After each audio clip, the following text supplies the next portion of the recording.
Tema renungan firman Tuhan untuk renungan hari ini adalah percaya pada waktu Tuhan, menanti janji Tuhan dengan iman dan doa. Ayat Alkitab yang kita baca sesuai bacaan Sabda Bina Umat GPIB hari ini adalah dari Kisah Para Rasul 1, ayat 12 sampai ayat 14 yang berbunyi sebagai berikut.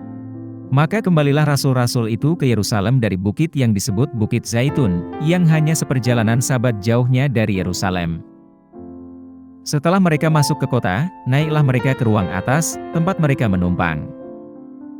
Mereka itu ialah Petrus dan Yohanes, Yakobus dan Andreas, Filipus dan Thomas, Bartolomeus dan Matius, Yakobus, anak Alfeus, dan Simon orang Zelot, dan Yudas anak Yakobus.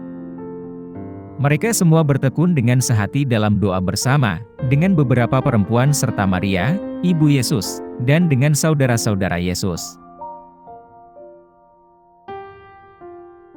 Demikian pembacaan Alkitab. Haleluya.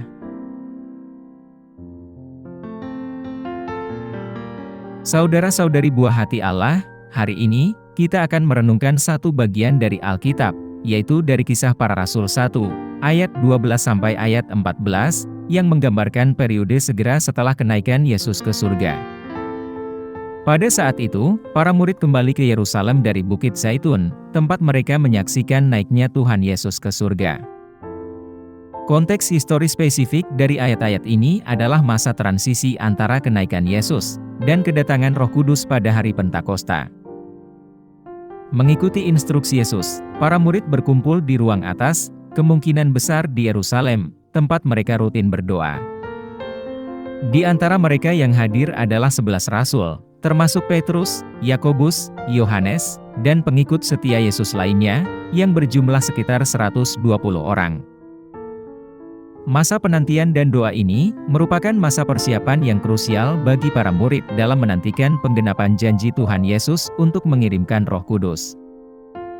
Dalam Lukas 24 ayat 49, para murid diperintahkan untuk tetap tinggal di Yerusalem sampai mereka diberi kuasa dari tempat tinggi, yang menunjukkan kedatangan Roh Kudus yang sudah dekat, untuk memberdayakan mereka dalam tugas menyebarkan Injil. Selain itu, pada masa itu, para murid juga sedang dalam proses memilih pengganti Yudas Iskariot, yang telah mengkhianati Yesus dan kemudian meninggal karena bunuh diri. Pentingnya menjaga integritas komunitas kerasulan diakui, dan Matias dipilih untuk mengisi kekosongan di antara ke-12 rasul. Secara keseluruhan, firman Tuhan hari ini menggambarkan suasana penantian, doa, dan persatuan di antara para pengikut Yesus mula-mula, ketika mereka menantikan pencurahan Roh Kudus dan bersiap memulai misi mereka untuk mewartakan Injil sampai ke ujung bumi.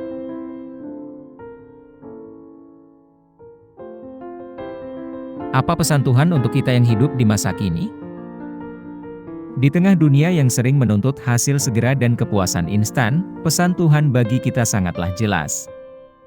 Kita dipanggil untuk percaya pada waktunya Tuhan, menantikan janji-janjinya dengan iman yang tak tergoyahkan, dan doa yang bersungguh-sungguh.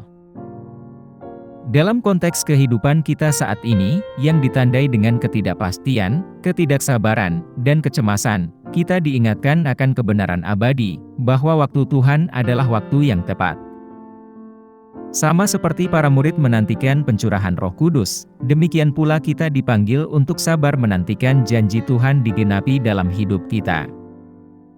Entah itu untuk penyembuhan, penyediaan Tuhan untuk kebutuhan kita, bimbingan, atau terobosan, kita dapat percaya bahwa Tuhan setia pada firman-Nya, dan akan mewujudkan tujuan-tujuannya pada waktunya sendiri. Lebih jauh lagi, kita diingatkan akan kekuatan doa di saat-saat penantian kita. Seperti para murid mula-mula, yang mengabdikan diri mereka untuk berdoa di ruang atas, kita dipanggil untuk mencari wajah Tuhan, mencurahkan isi hati kita di hadapan-Nya, dan berdoa agar kehendak-Nya terjadi dalam hidup kita, dan dunia di sekitar kita.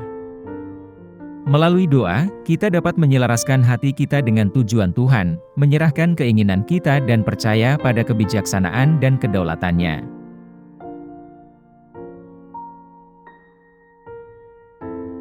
Apa yang harus kita terapkan dalam kehidupan kita sehari-hari?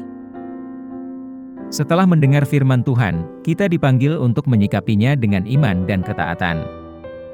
Kita harus memupuk sikap menunggu dengan sabar, percaya bahwa waktu Tuhan adalah waktu yang tepat, dan janji-janjinya adalah pasti.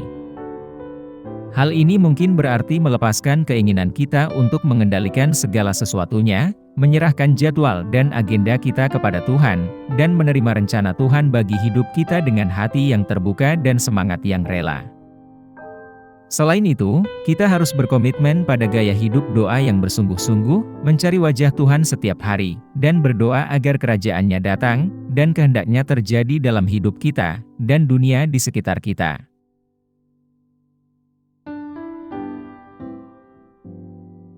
Mari kita berdoa. Tuhan Yesus, kami berterima kasih atas kesetiaan dan waktu-Mu yang pasti tepat. Tolong kami untuk mempercayai janji-janji-Mu, bahkan ketika kami tidak dapat melihat pemenuhannya. Beri kami kesabaran untuk menantikan Roh Kudus, dan kekuatan untuk bertekun dalam doa. Semoga kehendak-Mu terlaksana dalam hidup kami dan di dunia sekitar kami, demi kemuliaan-Mu, dan demi kerajaan-Mu. Kami pohonkan doa ini dalam nama Yesus Kristus, Tuhan dan Juru Selamat kami. Amin. Kiranya Tuhan menguatkan kita, dan kasih karunia Tuhan Yesus menyertai kita.